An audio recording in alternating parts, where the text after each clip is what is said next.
Hello, my name is Mary. Welcome to the Build Vibrant Health podcast. Really excited to be re-airing this podcast episode.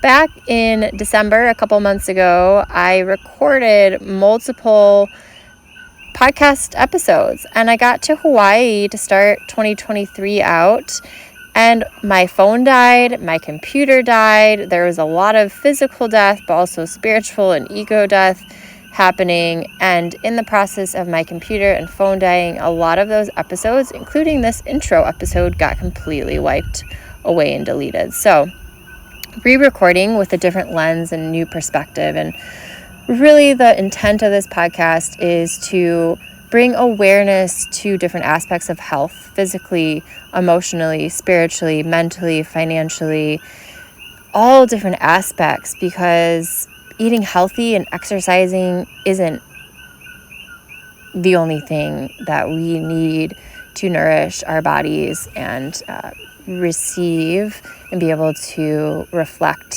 health, to really truly live out our purpose. So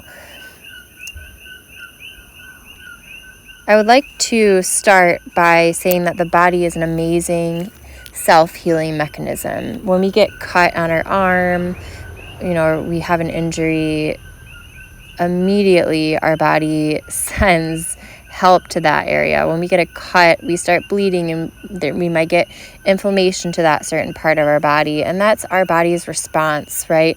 When we get a virus, our immune system turns on, hopefully, and we're able to fight that infection. We might spike a fever, our core temperature goes up and really goes to bat for us.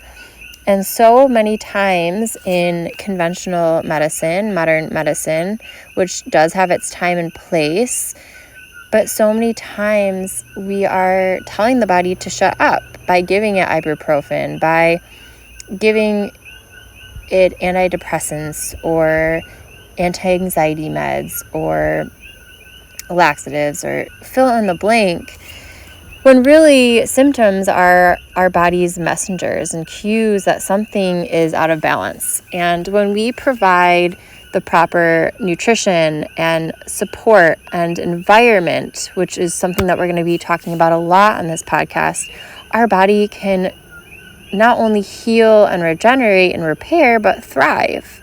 And so I would like to share a little bit about my experience of going from a really depleted, chronically ill place and still in the process of healing my physical vessel, and what that has meant for my own spiritual awareness and growth. And also bring on practitioners and people that have had their own health transformations and health stories, and people like one of my dear friends is a craniosacral therapist. The work that she does to not only heal the physical body, but also the nervous system, which is an integral piece of healing that is often missed. And so I hope that you find insights that are helpful. If there's any sort of topics that you would like highlighted, please reach out to me and let me know. I'd be happy to consider it and lend awareness and greater education and depth to what people are wanting to learn more about. You may be able to hear the coqui frogs within this recording. I'll know more after I stop the recording. Right now I am in Hawaii. I got here January 2nd, 2023, and wow, it has been a journey. I went with zero expectations. I bought a one-way flight at the beginning of the year because I was feeling really stuck in Sedona. I felt surrounded by rocks and earth energy, which is wonderful, but I was really craving the ocean and body of water that could move some emotions, namely a lot of grief and loss, and understand some experiences from a different place. And Hawaii has been coming up and in my field for quite some time now, really since I inherited a car with Hawaii plates last year after my beloved soul animal Andromeda passed, and I drove around with Hawaii license plate on a road trip around the U.S. for a good 3-4 months last year, and that was the precursor to a lot of synchronicities happening that led me here to Hawaii. And I could have a whole episode where we just talk about Hawaii and insights and downloads and experiences, which I will probably do at a later time. But a really big theme that has been reoccurring is the concept of death and what is death. And a big download that I received recently was to make peace with death. And I realized that I was actually really afraid of dying. Even though I lived life to the fullest, or so I thought I did, there are certain patterns in my life and certain things that I was not fully embracing. And this is for a conversation for a different time, but I'm bringing this up because my experience with chronic illness and healing my body physically, mentally, spiritually, and emotionally, I feel like I've come in contact a lot with sickness and death. And when you lose your health,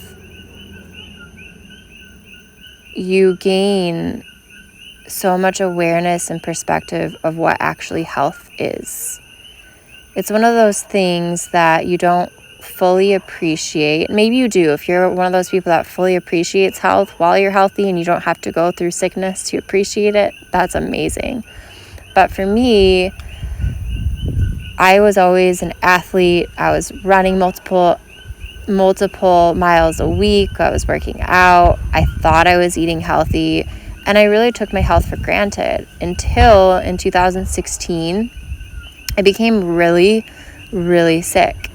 Well, I started going down the trajectory of developing a chronic illness that would last a couple years.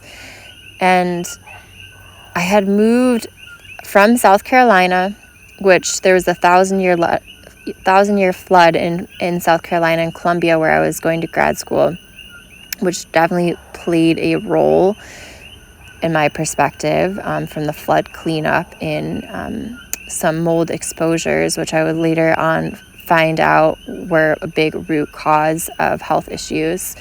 So I moved from South Carolina back to Michigan to move in with my partner at the time. And things were going really well. My relationship with him is going really well. I was really excited to ground in and nest and be in this new space, start this new job, what I thought was a dream job, working at a health department right after graduating with my master's degree in public health. I was training for the Detroit Free Press half marathon, running multiple miles a week. And within 2 weeks of me moving into this house, I started developing sciatica issues. And I would get this shooting pain from my hip down the side of my leg that would, as you can imagine, would make it really difficult to train for a race, right? And so I would be running and I would just have to walk because it would be so painful. Or I felt like I was running in slow motion, which was a really weird sensation. Very hard to describe, but now looking back, I think it was a nervous system thing, and my body was starting to get inundated with toxins where my nervous system was just really stressed and not in a place to do something like long endurance running. And so I went to a physical therapist. Physical therapy couldn't understand why I was getting the sciatica and this like muscle weakness where my right shoulder was drooping like 3 inches lower than my left shoulder. And so I went to physical therapy, didn't really help, dropped out of training, which I was super bummed about. Big goal of mine to run a half marathon, having run cross country and track throughout middle school and high school and running club in college. And so for me, that was a big goal of mine. And I had dropped out of the training and then started developing a lot of skin issues and rashes and bumps on the back of my neck and my scalp, and knew that something was off. I was getting heart palpitations, so I went into the doctor and she just said I was really anxious. I had recently gotten engaged, and that was probably just stress around new job, new house, and getting engaged. but I deep down knew that something else was wrong.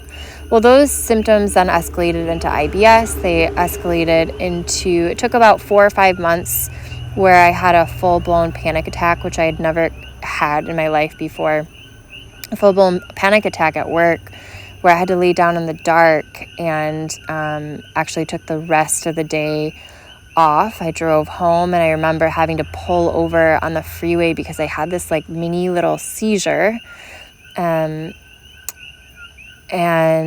could not eat solid foods for the week after that. I really could only eat liquids. And from then on, it was like my body had reached a tipping point.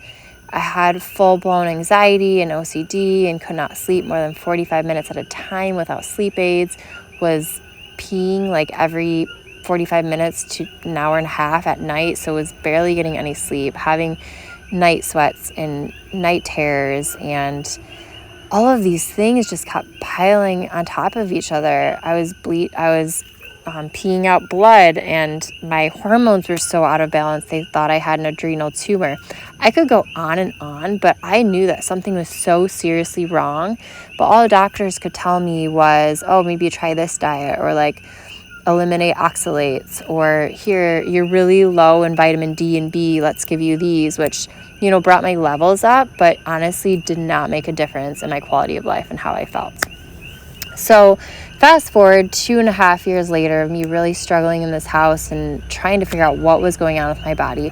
At this point, I had really drastically shifted things. I had started meditating. I had started doing yoga, and and moving my body in a more gentle way, because I lost the ability to really exercise in the way that I was doing before. So yoga during these 2 years was really my saving grace. And looking back, it was also really helping me detox. I always felt slightly better after a yoga class, and looking back, it was because it was a hot yoga, and so I was sweating. It was the only time I was able to sweat and really open up my lymphatic system and focus on my breath and calm my nervous system down a little bit. And so when I was up at 3 a.m. and couldn't sleep, I knew that the yoga studio was my safe place at 5 a.m. I only had to wait 2 more hours to get there. Looking back, wow, I have so much compassion for that woman who had no idea what was going wrong, but just so desperately wanted to feel better. So if that is you, I hear you, I see you, I feel you, I understand what that feels like to not have vitality and health that you so deserve in your body. And just know that your body is capable of healing. It is capable of coming back online, and you can feel better again. You can feel whole and healthy and really live your purpose out, you know. So it really took 2.5 years before I found this doctor. After going to, GI specialists, hormone doctors, naturopathic doctors, functional medicine doctors, finally came across an amazing doctor, Christine Marin. Thank you. Little shout out to you. You are the first one that looked at my results and looked at my symptoms, looked at my history, and right away said, let's test you for mold. You need to make sure your living environment is a safe place for you. And I remember taking this urine mycotoxin test, which tested for different mycotoxins, which is a urine test for different molds in the body. Molds produce mycotoxins. And so this urine test can test for different mycotoxins, not all of the ones that are out there, because there's so many different mold species and so many different mycotoxins. But for me, one of my symptoms was peeing a lot. So I know that my body was excreting these. This test may be inaccurate if your body is holding on to those toxins and you're not able to pee them out. I have a friend that was very mold toxic as well, and his test came back negative, 0 mycotoxins, even though he was living in a moldy place. So it really, each test, has their own pros and cons. But anyways, this test that I did came back off the charts for a couple different mycotoxins, mycophenolic acid, gliotoxin, and ochratoxin A, which are technically MPA is not a mycotoxin, but it's often found when people are currently being exposed to mold, or if you have accumulation of mold exposures like I have, and a lot of people have been exposed to water damaged buildings in their life, whether it's their house or their place of employment or school. And so I did that test, and then we also ran a couple tests and had an inspector come over to our home, and they found water damage. We found mold in astronomical levels, like 99 percentile worst house. And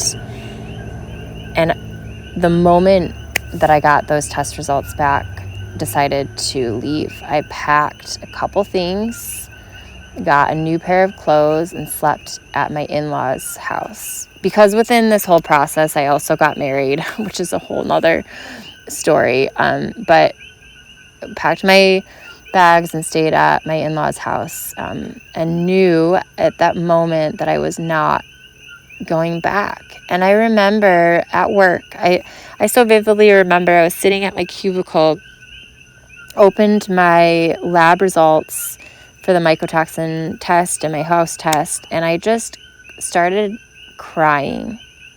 I started bawling my eyes out. I actually had to go to my car and take deep breaths and really just like cry and scream and let it out, because I knew that this was the answer to why I was so sick.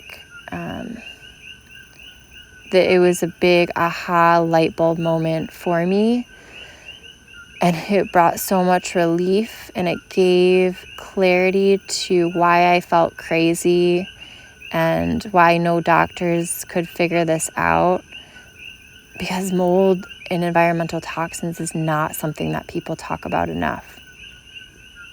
And simultaneously, while I was feeling this relief, I also felt a big amount of terror and just fear of the unknown, and knowing that I would not be able to heal in that house. I just intuitively knew that I would not be able to heal in that house, and that it would involve moving, that it would involve getting rid of a lot of belongings and things that I owned. It would involve me taking drastic measures, and I was really nervous because I wasn't sure how my husband at the time would react, because he wasn't as sick as I was, and while he was supportive to a degree, he felt a little bit lost and not sure of how to support me. And so it was a lot to process, a lot of emotions of, wow, a lot of relief, but then also knowing the solution was moving out of my house and shifting a lot of things, but knowing deep down that my body could heal. So a big fear of mine was the finances. Like, how is this going to happen? Where was this going to come from? And so shortly after that, I actually went on medical leave. I qualified for FMLA. The doctor wrote me a note. Luckily, I had some saved PTO time set up, and it was right around Christmas break. So we had a lot of time around Christmas and New Year's off anyways. And I went into medical leave knowing that this was going to be a time of reset and healing for my body, and that we would figure out solutions. Well, I have learned a lot since then. That was December of 2018. And since that journey, I actually ended up getting divorced from my husband. We did not see eye to eye on the house situation. I knew I needed to be out, and he wasn't he was not able to compromise on the living situation. And remediation was really expensive and something that he wanted to do in our house, but I just didn't feel comfortable staying there. And we were very different for multiple reasons, just above and beyond the mold situation.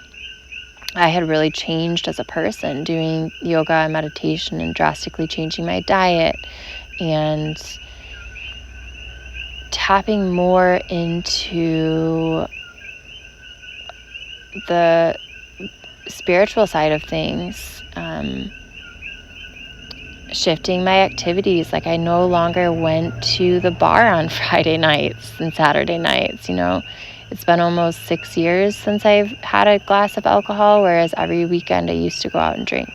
So a lot of shifts, and I was a different person. So anyways, we separated, and I moved to Arizona thinking that it would be a dry, sunny, warm, amazing climate. Little did I know that according to some rankings, Arizona ranks 5th or 6th worst mold states because they do not build with health in mind. And actually, Arizona gets quite a bit of rain during monsoon season, which is the summer months if you're not familiar. So I bopped around in Arizona a little bit, struggled to find safe housing because my body was just so incredibly sensitive and toxic and weighed down. And I was trying all different kinds of protocols, mold detox protocols, and charcoal and binders and supplements, and just going around this rabbit hole, just trying to feel better. And a lot of treatments and things that I did would help for a time, or, did help get me better to an extent, but would leave me feeling more depleted afterwards, or even set me in bed for 2-3 days at a time. And so throughout this process, there's been a lot of trial and error and a lot of learning about my own body and needs, and connecting in with a lot of different practitioners and healers, and finding what works for me. And what has worked for a lot of my clients now that I have healed, and I'm helping other people along the way. And my body is still in a rebuilding phase. I'm not 100% back to where I was pre-mold. I think I will always be more sensitive to things, which isn't necessarily a bad thing. In the world that we live in, we are constantly exposed to toxins and EMF and energy and people that can suck our energy. And it's really important to be mindful about the food that we're putting in our bodies and the products that we're using. I will never go back to using the harsh chemical cleaners that I was using before, and always going to choose organic, and going to be mindful about who I surround myself with. And those are all really important things to keep in mind. And so I would like to share a couple of things that have worked for me throughout this process.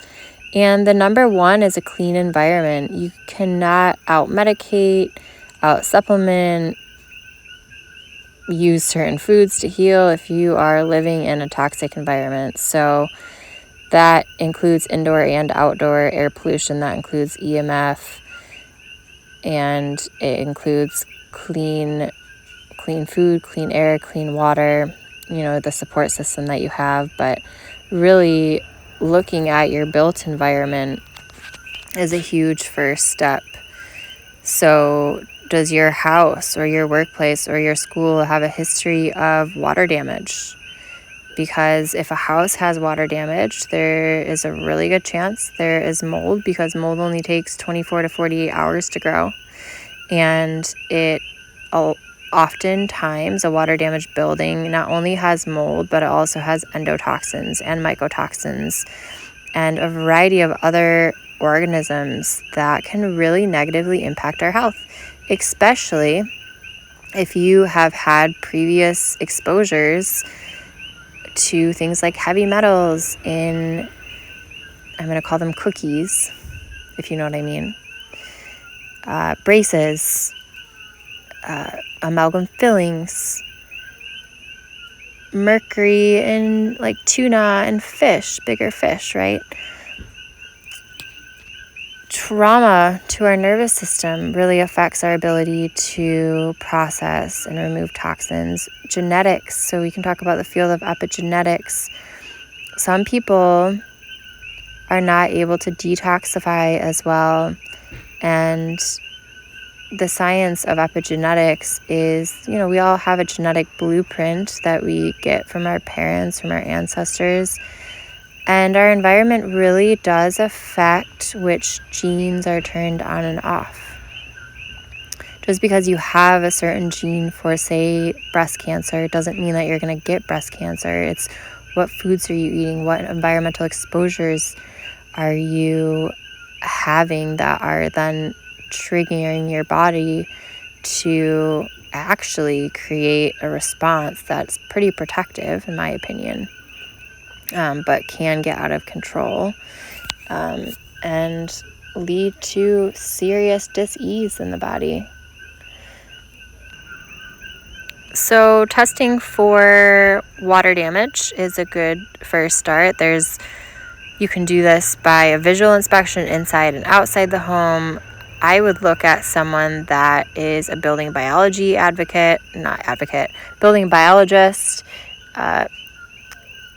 indoor environmental professional. There are certain certifications to look for. We can talk about that in a different podcast interview. But really finding someone that is qualified and understanding of mold toxicity, specifically chronic inflammatory response syndrome, multiple chemical sensitivity, and other chronic illness. Unfortunately, mold is one of those things that doesn't have an industry standard in most states and places. And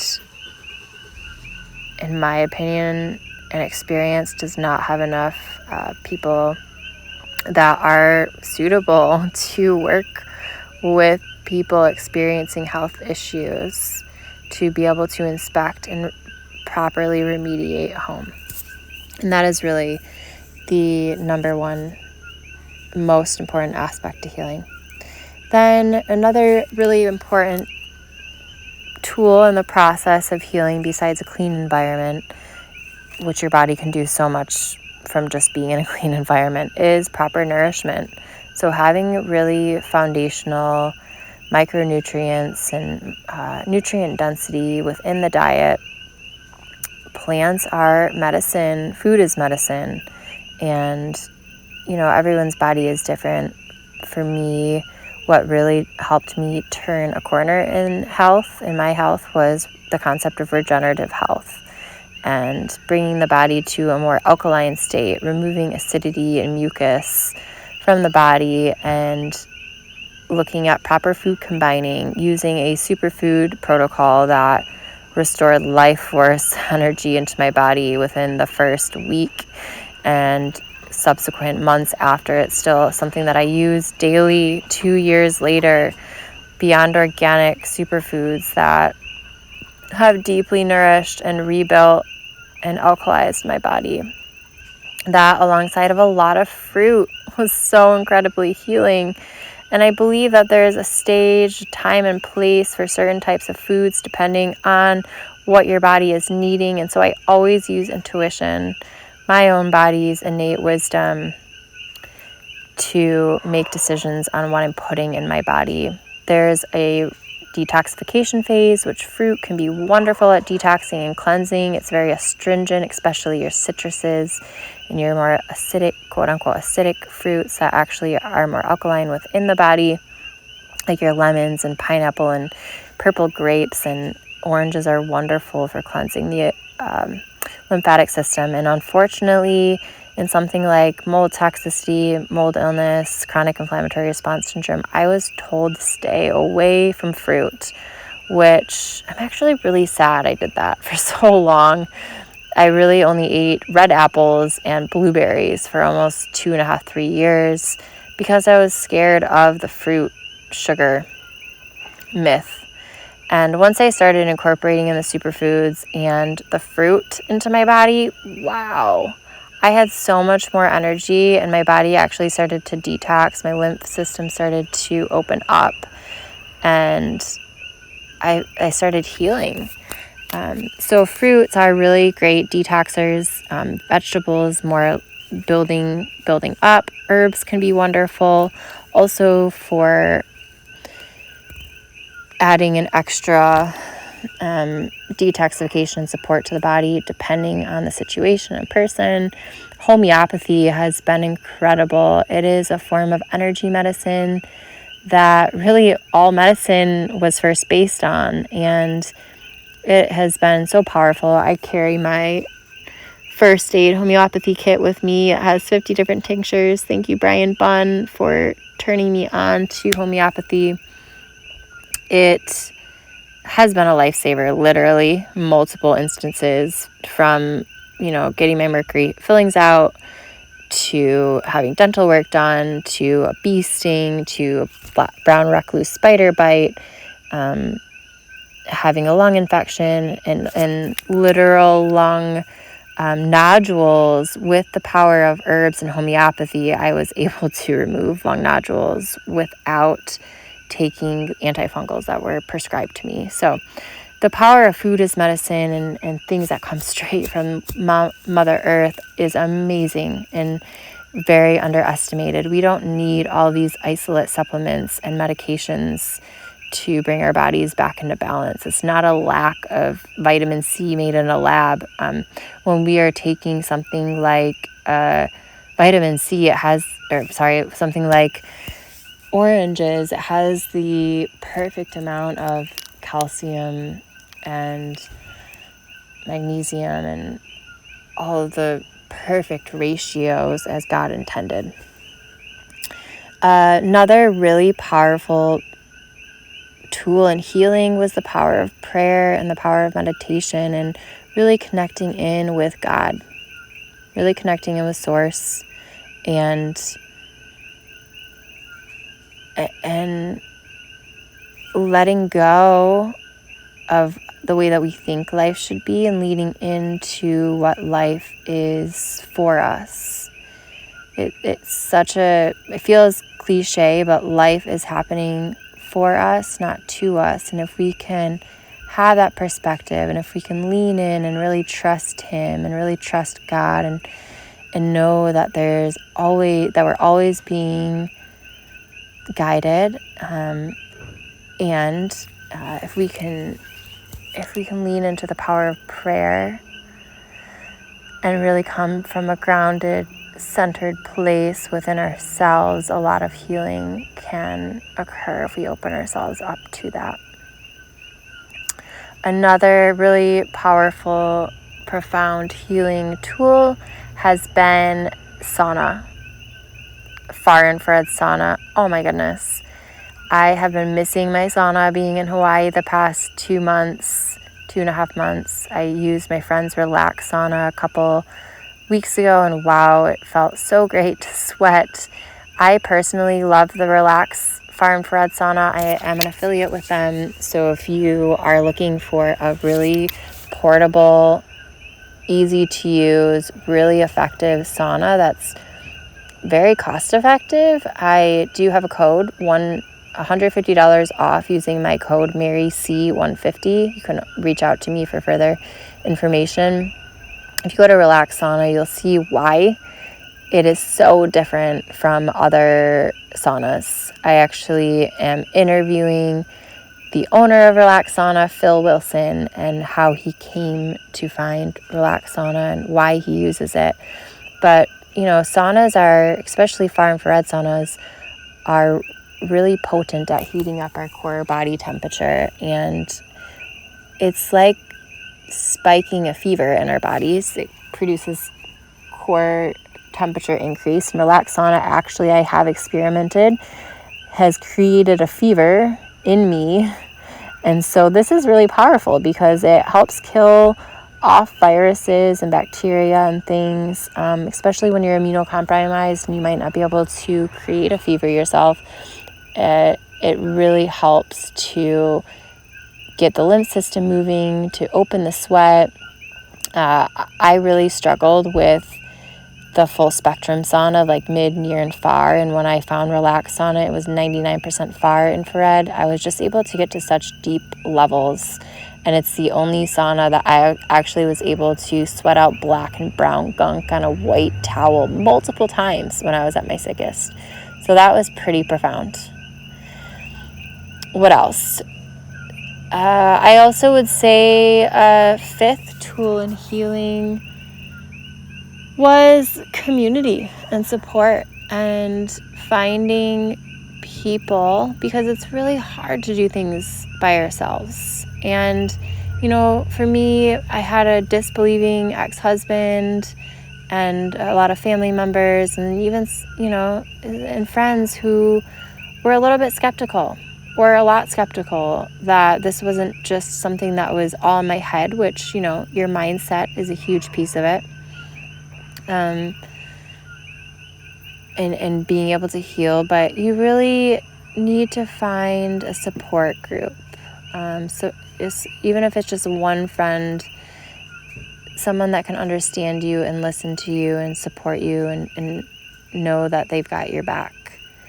And that has been really powerful, moving to Arizona and creating a tribe of people and new friends and people that will love you no matter what and stick by your side. Those are your true friends.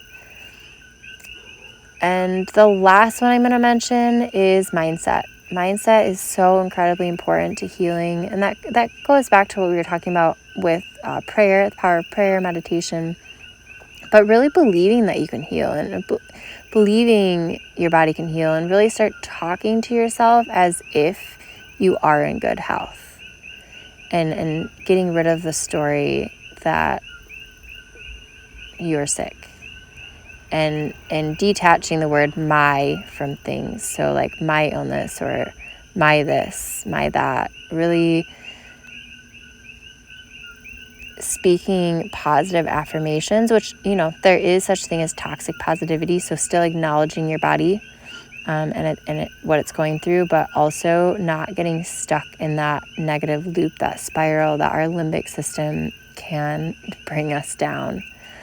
So that is where the power of prayer and meditation and mindset work and gratitude has been really important. So, even if you are going through a hard time or your body is really struggling, I used to get really upset that I was having to wake up multiple times to pee at night, and just was losing out on sleep, until I shifted it and I was like, wow, thank you, body. Thank you, kidneys, for getting rid of these toxins that my body doesn't want. Thank you for waking me up to pee this stuff out so that it doesn't continue to build up more. Thank you for alerting me to something in my environment so that I don't get cancer 8 years down the line. So all of these things that our body does, instead of getting frustrated, if you can turn it around and thank your body for working so hard, things really do start to shift. And so I think I'll end the podcast episode here. But I just wanted to leave you with a couple nuggets of what has really helped me along the way.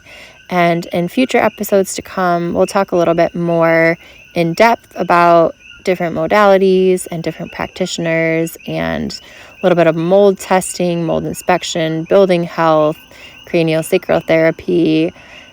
Most recently, I interviewed this hairdresser, and we talk about communication and spirituality and health of our hair.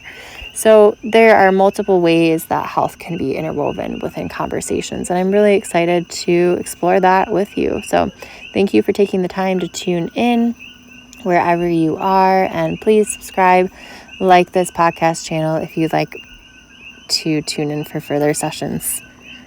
Aloha and mahalo.